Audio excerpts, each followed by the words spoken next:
시바위바! 시바들의 여성 위인 바로 보기! 1편에 이어 2번 편에서는 무력으로 일제에 저항한 독립투사 오광심, 안경신, 윤희순 열사에 대한 이야기를 할게. 역사책이나 언론에서도 여성 독립운동가라면 유관순 열사만 이야기하지만 대한민국 국군의 뿌리라고 할 수 있는 광복군에도 여성 대원들이 있었어. 민족의 자유를 수호하는 일은 남자만의 전유물이 아니다라며 여성들의 독립운동 참여를 이끈 사람. 첫 번째, 여성 광복군의 맏언니 오광심 선생이야. 오광심 선생은 경술국치를 당한 1910년에 태어나 독립운동 단체가 설립한 학교를 다니고 민족의식을 키워나가셨어.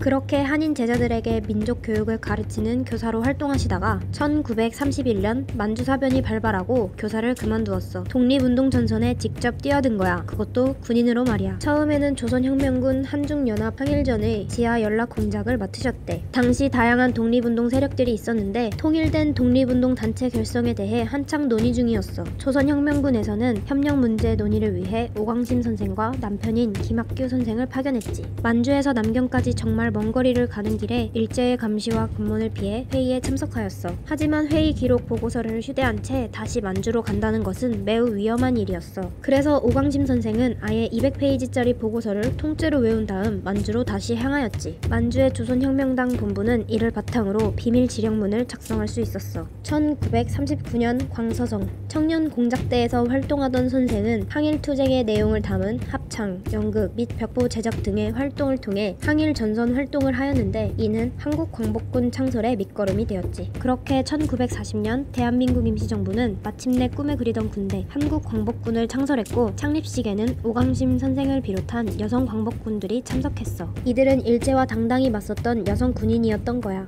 이렇게 군인의 신분으로 투쟁한 여성 독립운동가들처럼 무력을 통해 일제에 저항했던 독립투사들도 있어. 두 번째, 폭탄투사에 가담한 임산부 안경신 선생. 안경신 선생은 3.1 만세운동을 시작으로 항일 여성운동단체에 참여하여 상해 임시정부에 군자금을 전달하며 일제에 저항했어.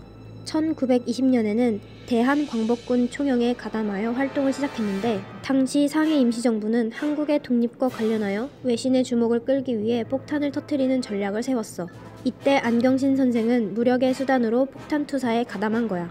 당시 안경신 선생은 임신 중이었는데 직접 폭탄을 던지는 일에 나선 여성투사는 안경신 선생이 유일하다고 해.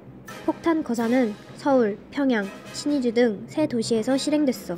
그중 평양 폭탄 거사 담당인 안경신 선생은 평양경찰서 폭발을 맡았는데 빗물로 인해 도화선이 젖었고 폭파는 실패하고 말아. 그러나 문일민, 우덕선 등의 폭탄 거사 성공으로 여러 사람들이 체포되고 그 과정에서 안경신 선생도 체포되지.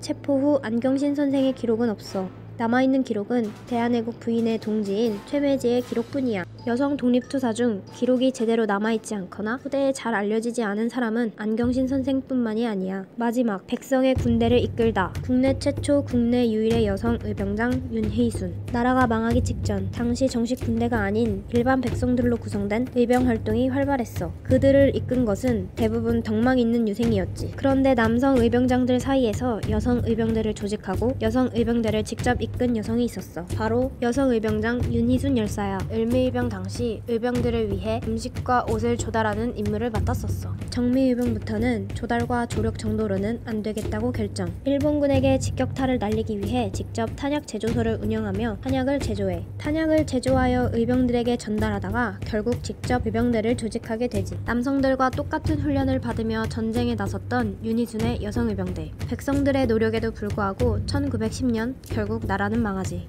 나라를 잃은 백성들은 망명을 하게 되고 윤희순 역시 만주로 망명하게 돼. 만주로 망명하면서부터 본격적으로 독립군과 함께 30년간의 항일투쟁이 시작하게 되지. 그런데 윤희순 열사는 무력만큼이나 교육도 중요하다고 생각했지. 그래서 윤희순 선생은 여러 독립운동가들의 도움을 받아 민족학교인 노학당을 건립하고 인재들을 배출했어. 동시에 여성 계몽운동, 여성 인권운동에도 앞장서서 활약하게 돼. 한국에서는 백성의 군대를 이끄는 이병장을, 만주에서는 본격적인 항일투쟁과 계몽운동에 앞선 윤희순 열사. 나라를 위해 일제에 당당히 맞서 싸운 독립운동가에게 대통령 표창은 추서되었지만 우리는 윤희순 열사의 이야기를 알지 못해. 지금도 윤희순 동상은 춘천시립도서관 뒤편 주차장에 방치되어 있어.